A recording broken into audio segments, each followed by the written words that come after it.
far back as September 2017, Mr. Malabu, the Honorable Attorney General of the Federation, had asked the EFCC to supply more facts to convince himself whether truly Mr. Adoke does have any case to answer. The EFCC has not been able to satisfy even the chief law officer of the but Mr. Pt.2, don't forget, yes, one of the, we can get this clarity. One of the prayers of Mr. Adoke is that the court should stop the proceeding and it does not have a case to answer, but that was not exactly what the court said. But yes, the court has rightly ruled when it said that since EFCC was not made a party, EFCC has the prerogative, he has the discretionary powers under its act to actually prosecute anybody. But you see, the point is you do not abuse your prosecutorial powers just because you don't like a particular person. That becomes dangerous to the human rights situation, the human rights of individuals in our country.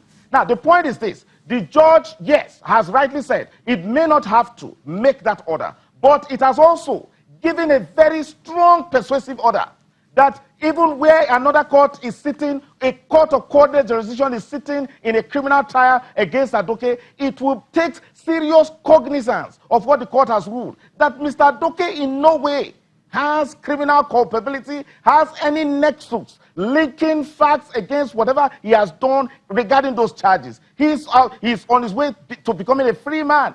And it amounts to persecution and not proper prosecution that you will harass a man where there is no prima facie case against him. Hold it for a moment, Mr. Pt.2. Let's get another perspective to this conversation now. Mr. Kimapado, you are from that region where these oil wells and these oil blocks exist. And looking at some of these cases where $800 million US, $200 million US, there are some sufficient facts to the fact that monies exchange hands.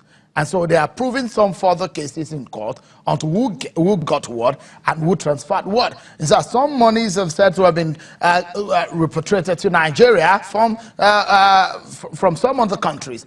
What exactly is your take from all of this back and forth?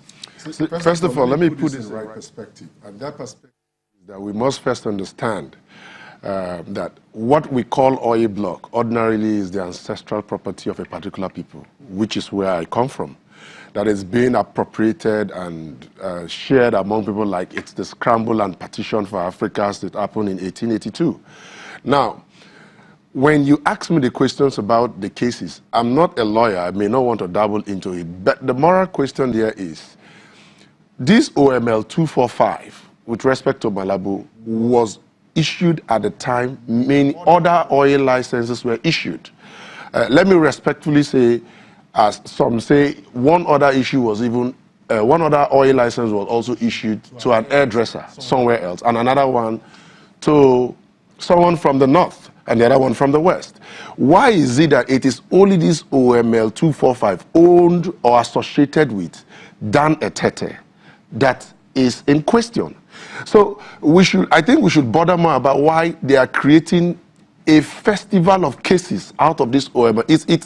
It seems to us like a pure political persecution. Really? Yes. And if you look at 1.1 billion US dollars, I mean, it's been said allegedly that in fact some of these companies involved in this case, it's just a ruse. They do not exist. And you think that there should not be any issue about that? I don't know the companies you're talking about, but the point I'm trying to make in this whole essence is that if you're talking about the operations of the oil industry and how this country has been sustained from the oil wealth, you cannot also exclude those who come from the region, such as Dan Etete or whoever, I don't care, from participating. I mean inclusivity in the operations of the oil industry.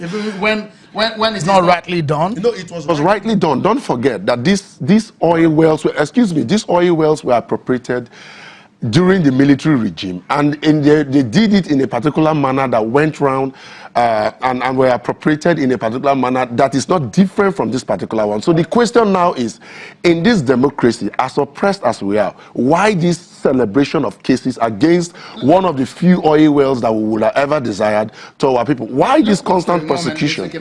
We go on a break, but when we come back, we hear from the EFCC on this matter. It's a case involving $1.1 billion US, and it gets all talking on the program tonight. Join us again, everyone.